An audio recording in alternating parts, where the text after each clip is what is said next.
اليوم نلتقي مع الدكتورة فيكتوريا روز، جراحة التجميل البريطانية اللي اختارت أن تترك عملها وحياتها المريحة في بريطانيا وتسافر إلى غزة 3 مرات أثناء الحرب لتقف إلى جانب الناس هناك في أصعب الأوقات. ذهبت كطبيبة تحمل قلباً مليئاً بالرحمة وعينين شاهدتا ما لا نستطيع أن نتخيله من معاناة وصمود. في هذه الحلقة لن نستمع فقط إلى قصصها الطبية، بل سنفتح نافذة على مشاعرها الإنسانية وعلى ما غيرته غزة في داخلها. فلنصغي معا إلى صوت الدكتورة فيكتوريا روز ونقترب أكثر من الحقيقة كما عاشتها. Hello and welcome. Today I'm joined by Dr. Victoria Rose, a British surgeon who've been to Gaza 3 times. Today she's going to share her stories and the feelings behind them. Hello, Doctor. Thank you very much for joining us today. And you already have been to Gaza 3 times, and we would love to hear your stories and your feelings behind them today. Oh, thanks. Thanks very much for having me. Well, can we start with maybe telling us what motivated you and made you make the difficult decision, to go to Gaza in the very first time? So I'd been to Gaza before this war started. I've been working with a charity called Ideals, and they had been running a program to try and help the local Palestinian orthopedic surgeons in Gaza. And I had been going out with them as plastic surgery support, really. We had been trying to work through a huge number of cases that had come up after the Great March of Return. Mm. And I think I did 3 trips with Ideals. And while I was there, it became apparent that there weren't any fully trained plastic surgeons in Gaza. Okay. Gaza doesn't have a training program for plastic surgeons. And so with a few of my colleagues, Ghassan Absuta and Tim Goodacre, we tried to set up a plastic surgery training scheme. And one of the first plastic surgeons that came over to the UK was Ahmed Mokkalalati.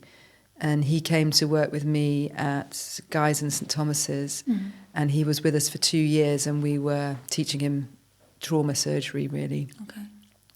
And so he left in February 2023 and took the job as Chief of Plastic Surgeon at Shifa. Okay.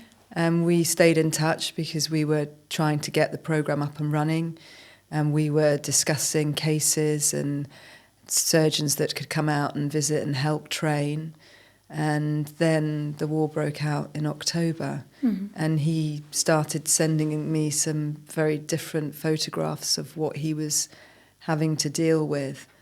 And I felt that I needed to go and give him a hand because he was overwhelmed, really. I can imagine. And I knew that Graham, who's the co-chair of Ideals, had registered the charity as an emergency medical team, and that there were plans to send a team back to Gaza on a fairly regular basis. And I put my name down to join one of those trips. Mm. What were you thinking before you arrived to Gaza? Did you expect to see what you saw? I think I was well prepared because although I put my name down early, I broke my wrist in the January, and so I had to postpone my mission until the March. Okay. And by that stage, 3 missions had already been to Gaza with Ideals. And one of my colleagues, Basil Badir, had come back and given a talk about the trip, and he had shown a lot of footage that he'd taken. So I felt very prepared for what I saw on the March trip. Okay. The difficult factor for me was that by the time we got into Gaza in the March, we didn't have Ahmed at the European Gaza Hospital. He had to move to one of the field hospitals, so I was the only plastic surgeon at the European Gaza. But we had a very good trip. The first trip was really good. we managed to take a lot of equipment with us. Good. Because we knew Ahmed, and we knew what he needed at the European Gaza. I had the opportunity to ask the plastic surgery community in the UK to send me equipment and dressings and everything that Ahmed had put on his list.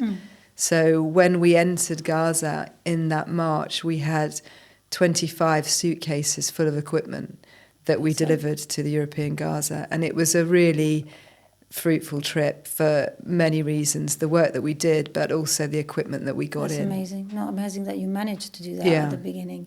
I want to ask you, have you done any other humanitarian aid missions before anywhere else? No, this is it, just Gaza. This is the first one. Yeah.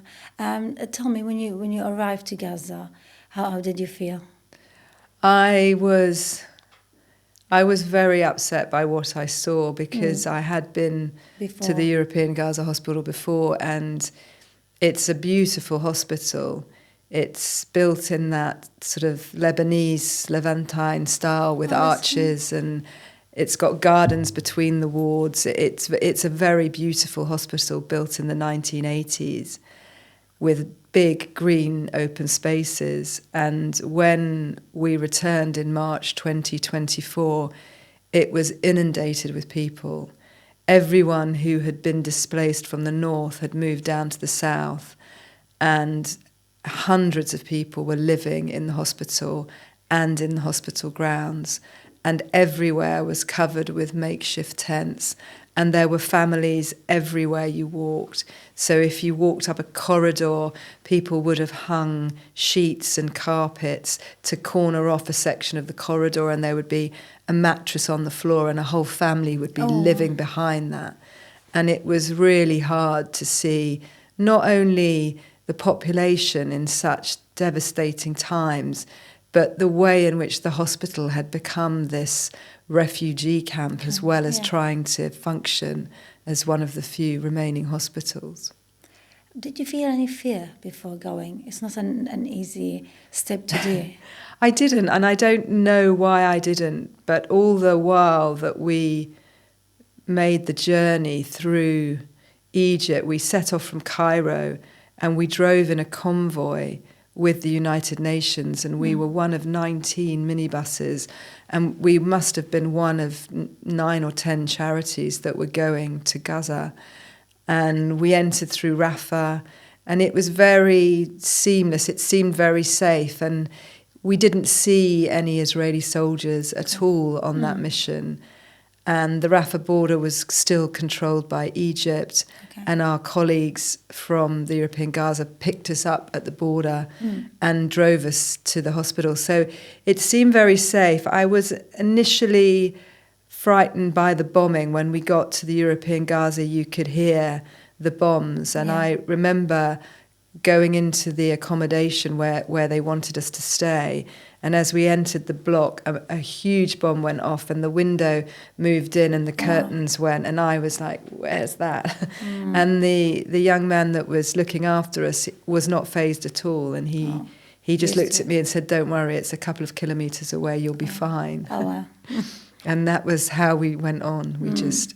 We seemed to be watching it closely, but far enough away. Okay. I understand it's been fruitful, as you said, because maybe you have done a lot to help. But on the other hand, it's been worrying and scary, and seeing all these, like the injuries and the bombing, as you just mentioned. What made you go again and again to Gaza? I think the main thing has been the difference that we've made to people's lives by going. I always said, even if we've only saved one child, that's still one more than if we hadn't gone. And that does keep you going. But for me, the main reason to go back is the lack of plastic surgeons in Gaza. There were very few to start with.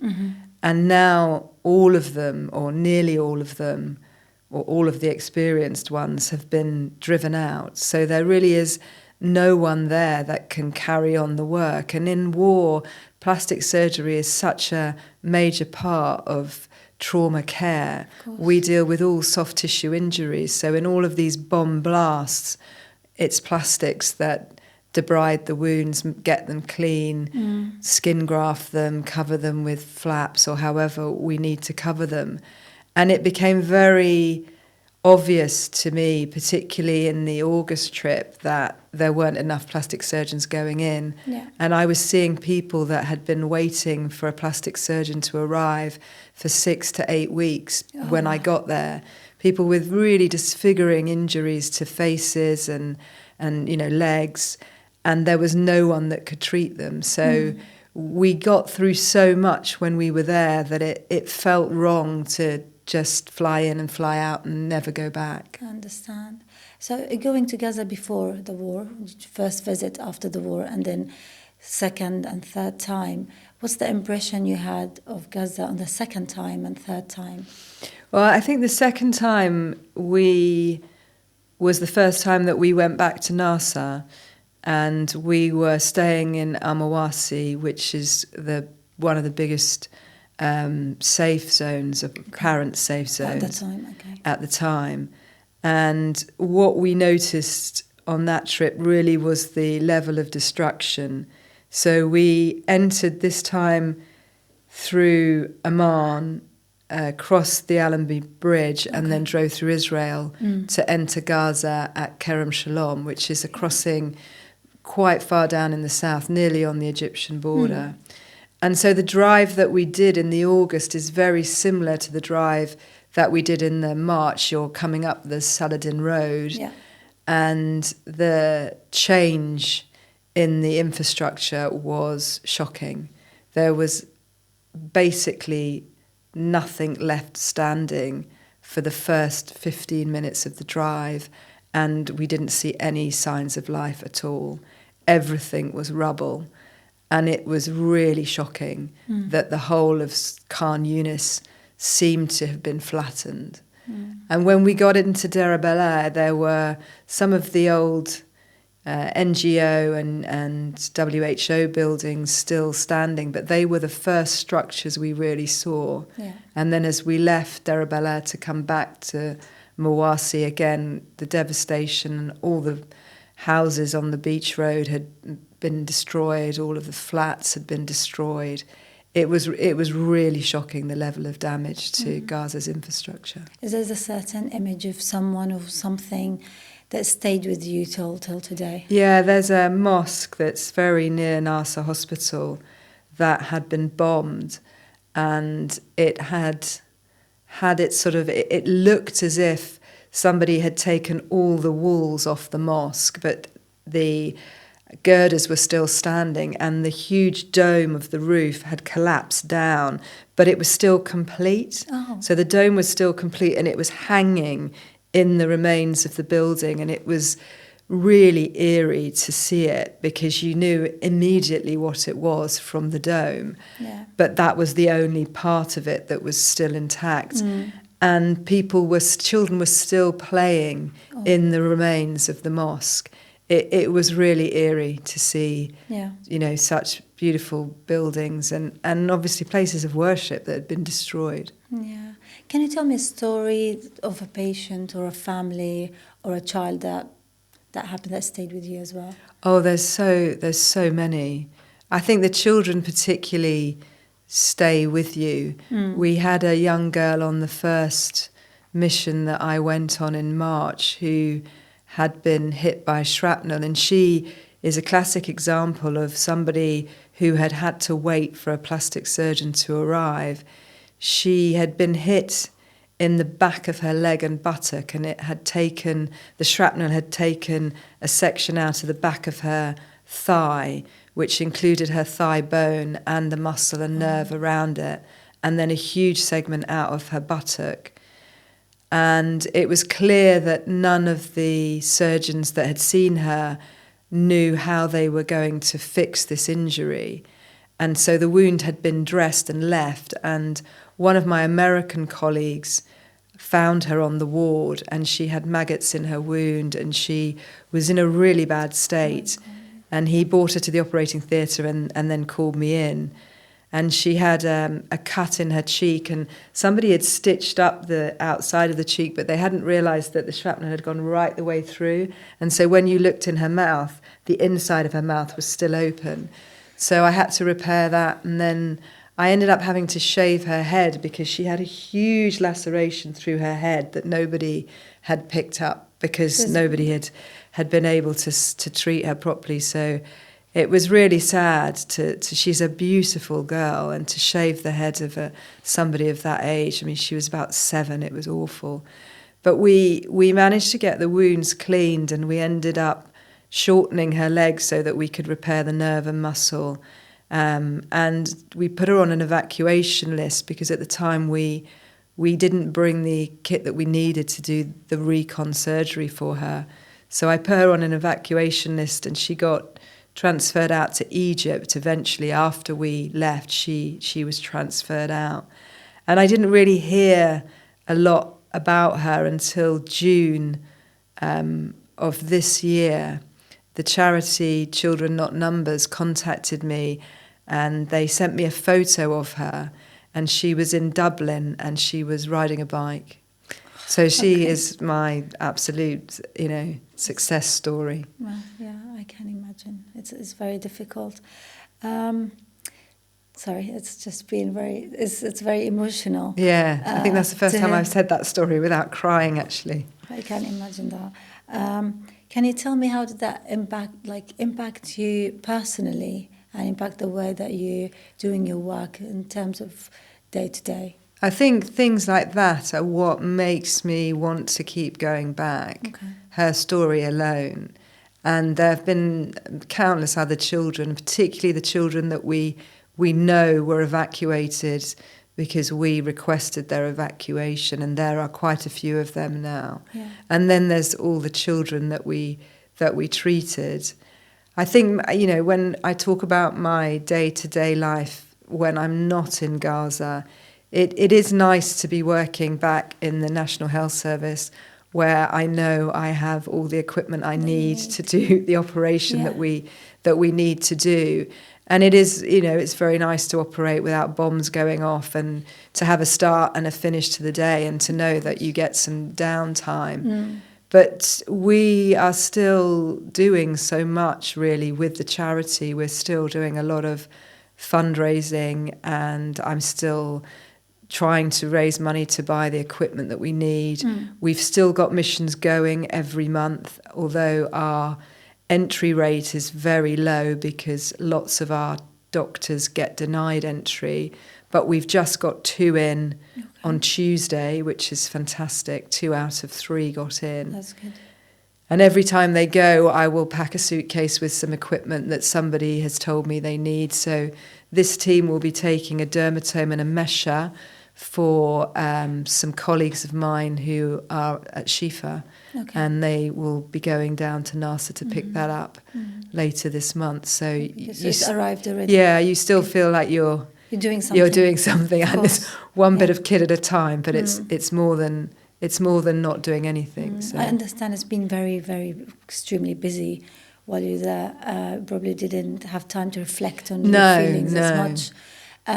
So is there a time where you felt sad and maybe hopeless and helpless, and how did you cope with such feelings? I think there's been lots of times since I've been back when I felt very hopeless about the situation. I always go and come out thinking it can't get any worse, because every time we go it's so much worse. And I think when we were there the last trip, which was May, June, it was so much worse than it had ever been.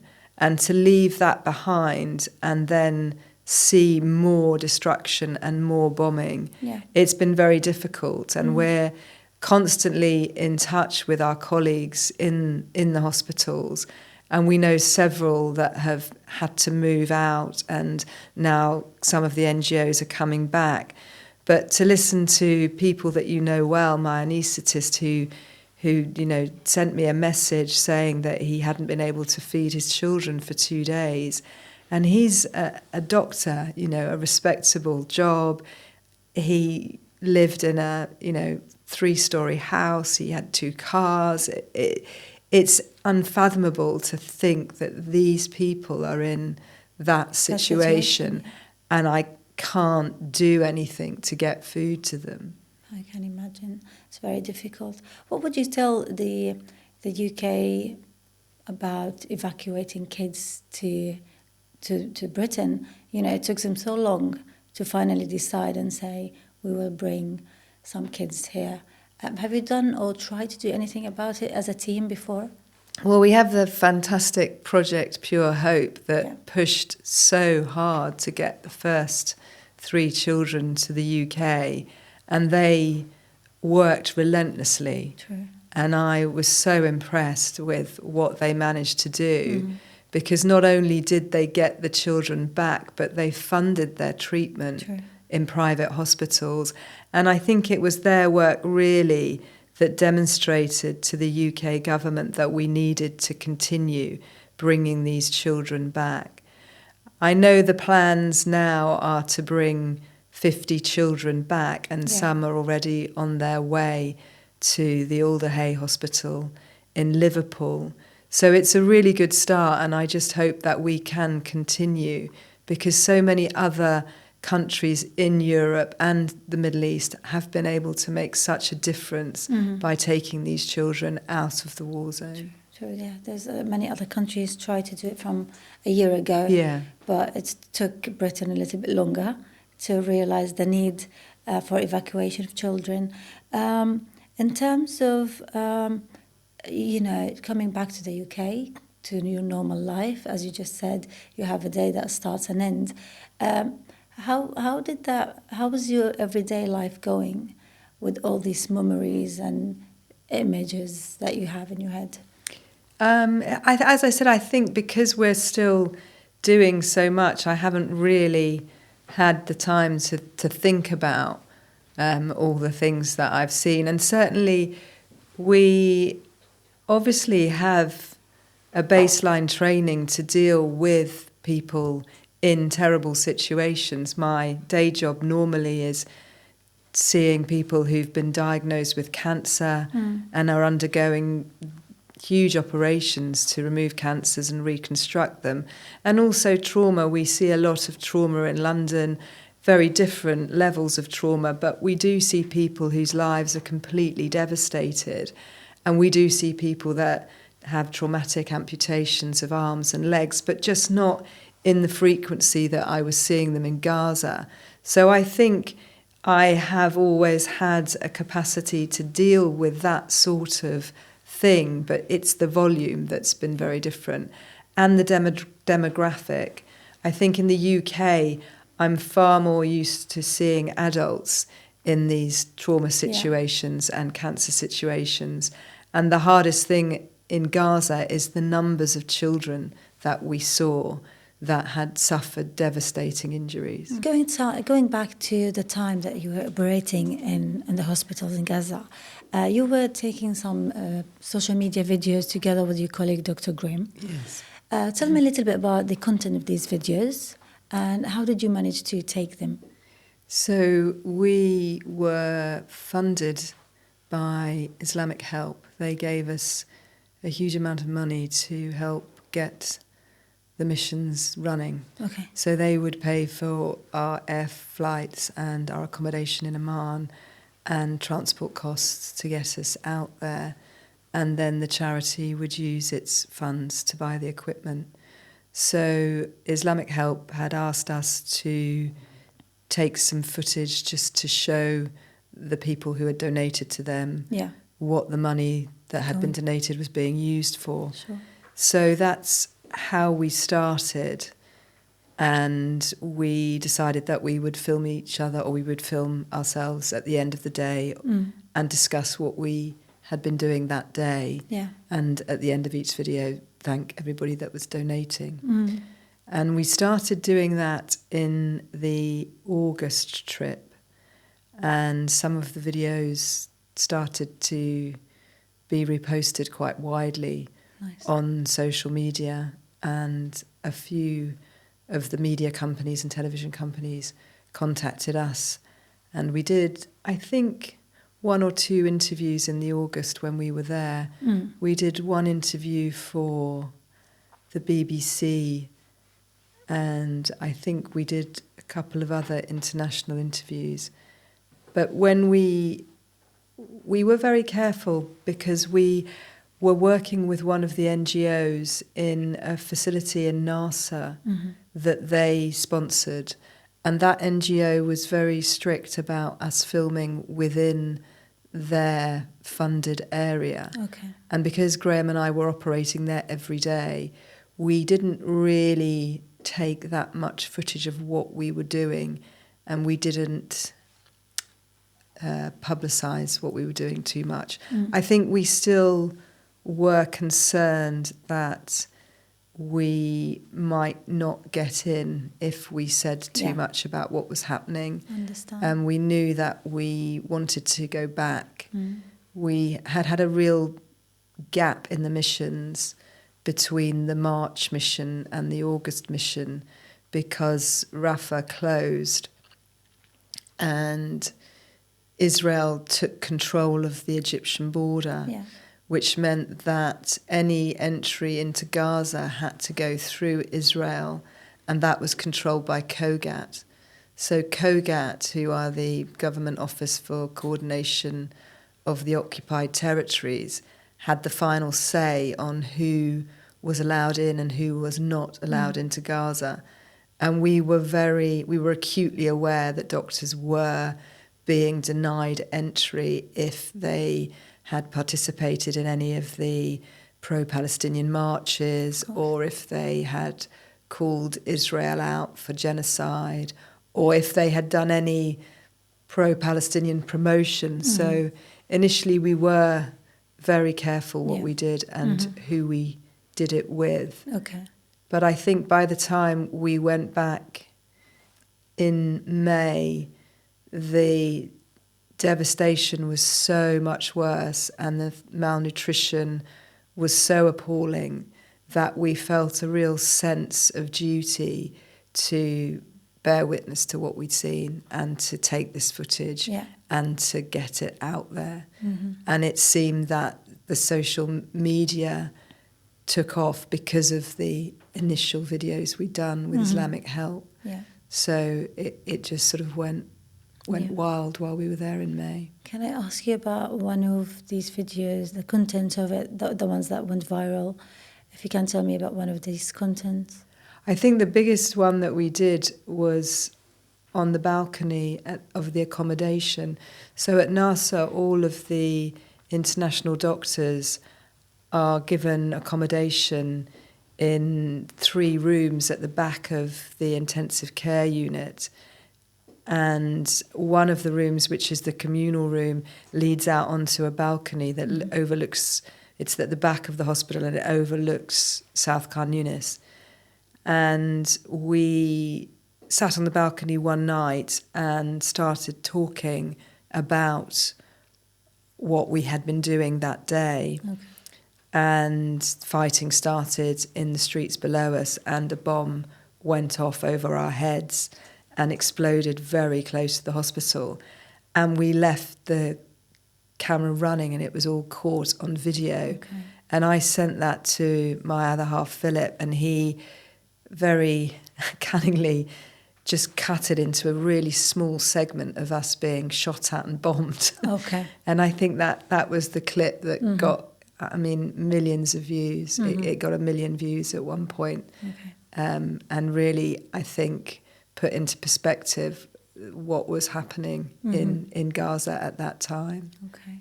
Were you asked anything about this video or questions? No, we've never really been asked anything about it. Lots of people told us that we shouldn't have stood up when gunfire was going off on the balcony. But no, we weren't specifically asked questions about that video. I think the videos that we were questioned on the most have been the footage that we took of the children who were in the neonatal unit that were basically starving. They were skeletal. And I think our footage was very early on in exposing the level of malnutrition. And so that is the footage that we're often asked about. You mentioned there's so many kids in the hospitals here and there, and some of them, I'm sure they're orphans, they lost their parents, they lost their families. If you manage to treat them, after you treat them, how do you deal with these kids emotionally, or even after they're treated, where do they go? How is that? Well, it's impossible at the moment. There's 42,000 orphans in Gaza, as it stood when we were there in May. And unfortunately, because of the restrictions on healthcare workers entering Gaza, most of the NGOs and charities prioritise surgeons, anaesthetists and emergency medical doctors.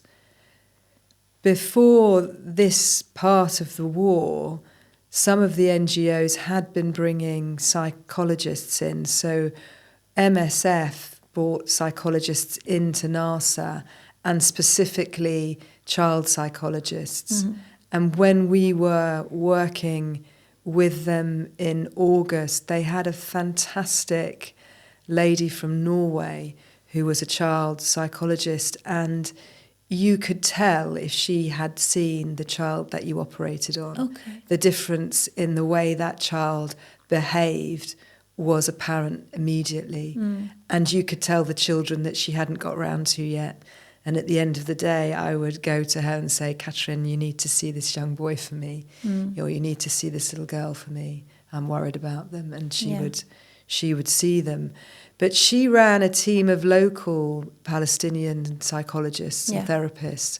So there were, at that time in the August, a team of local doctors that she was able to work with. And they really had a functional unit running. But as the war's gone on, the local staff have been depleted and the foreign doctors have been denied entry. So we are getting into very critical situations with these children. Yeah, I can imagine. Doctor, tell me, how could a doctor in that situation, in a war zone, no medical equipment, nothing is available, and how could you operate, you yourself, and what do you tell other doctors around the world? How can you help them? How can they do their work under this pressure and circumstance? We're very lucky in that we have been going to Gaza for so long, and we are very used to sending an independent team in. So when we've travelled before the war, we have always taken an orthopaedic surgeon, a plastic surgeon, an anaesthetist. Normally, when we had limited restrictions, we would take a physiotherapist, one of our specialist nurses would come with us, one of our radiographers would come with us. So we would have a cohesive team that we would just drop into one of the hospitals and all of us would work with the local staff. Yeah. So when we went back after October the 7th, it was very clear that we had to take an orthopaedic surgeon, an anaesthetist and a plastic surgeon so that we could run a theatre independently of the local staff. And certainly the missions that we did up until the Rafah border closed, our team would take over a theatre in the European Gaza Hospital, and we would work with the local staff but also be able to give the local staff a rest because we could keep the theatre running. And that's how we worked. And that was very much what we were trying to do in August, although we were only 2 at that stage, so we were heavily reliant on the local team. But we still, I think, managed to give them some rest and some assistance. Every time we go, we contact our colleagues and we assess what kit they need and what they're short of. At the moment, there's a huge shortage of sutures, stitches. And so the team that have just got in have in their luggage hidden multiple boxes of sutures so that they can continue operating. And every time we will get some intel that is, if you come, you have to bring this because we don't have it. And on that basis, we've managed to limp on for a little bit longer every time. Yeah. And we always put something, kit, or there's always some stuff in our bag to help us perform the tasks that we know we will have to do. Yeah. So, Doctor, when coming back to the UK and sharing the stories and the experience you had in Gaza, how did the people, friends, family react to these stories? What was their reaction? I think everybody has been hugely supportive of what we've been doing, and it's been amazing to see the change in the public's perception towards what's going on in Gaza. We really have had a huge amount of money donated to the charity, and it has become a really high-profile topic amongst UK media in a way that it was never before.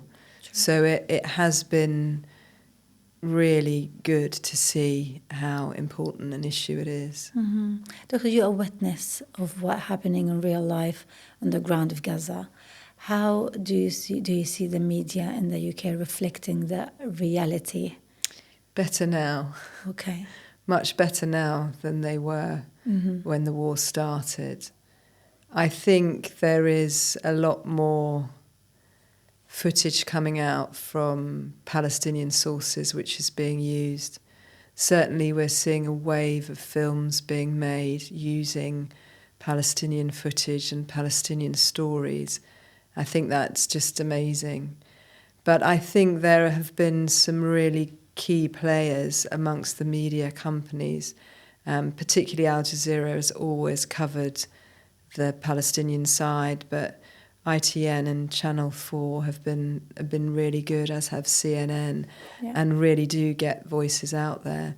And then there's quite a few international TNT and other media outlets that have been very pro-listening to our stories, which has really helped get the message across.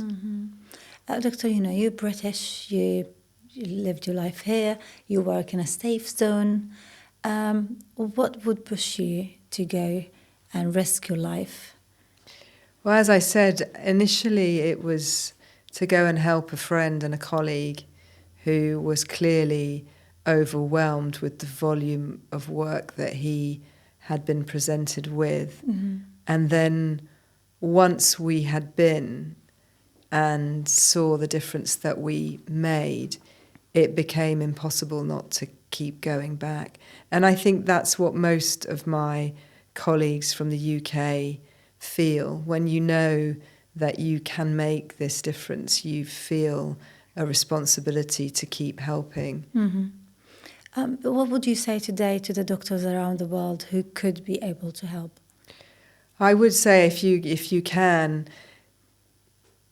put your hand up now, because what we seem to be seeing is that people who have been into Gaza more than once or twice are being denied entry to enter again.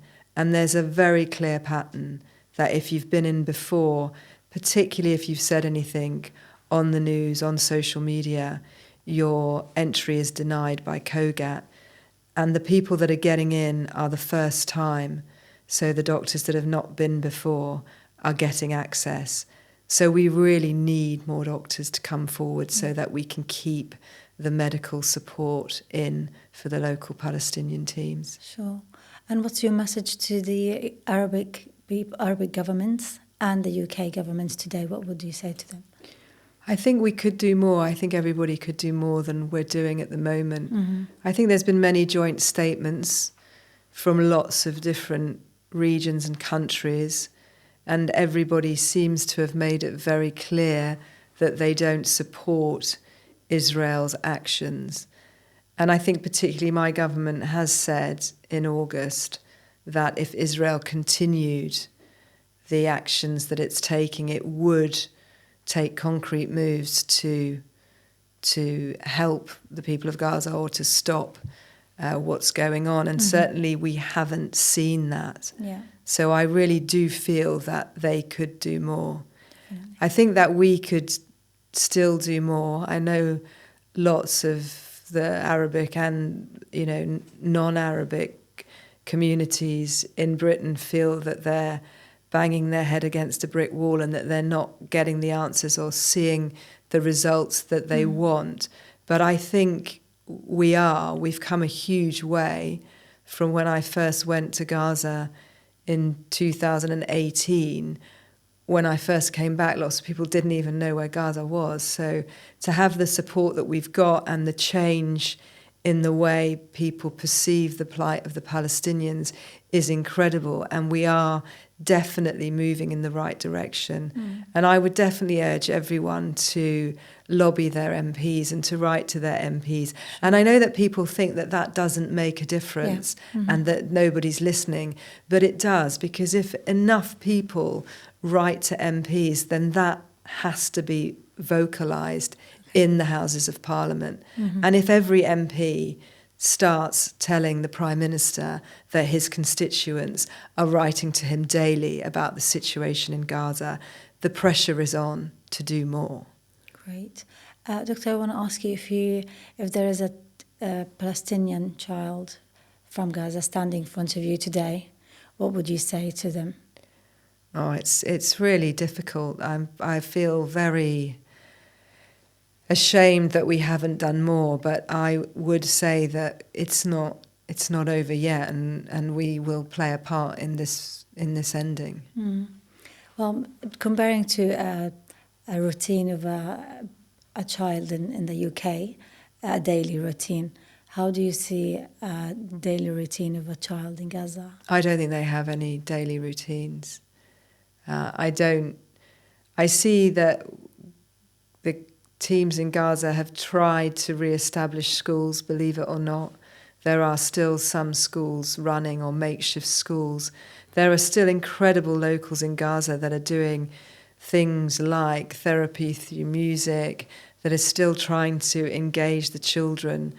Lots of them are reaching out to people on social media for contact. Yeah. It's a very different lifestyle for the children of Gaza now. Yeah.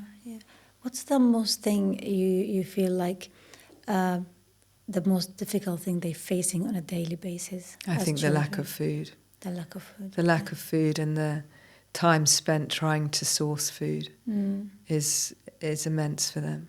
My last question to you, talking about the lack of food there, if there is, what's the process a human body can go through suffering from the lack of food?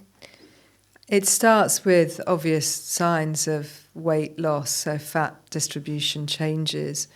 But as it progresses, you do see irreversible changes, particularly on growth and cell turnover, because you don't have the minerals and nutrients that you need to reproduce your cells. We see a huge decline in the immune system and the ability to produce antibodies and raise an immune response.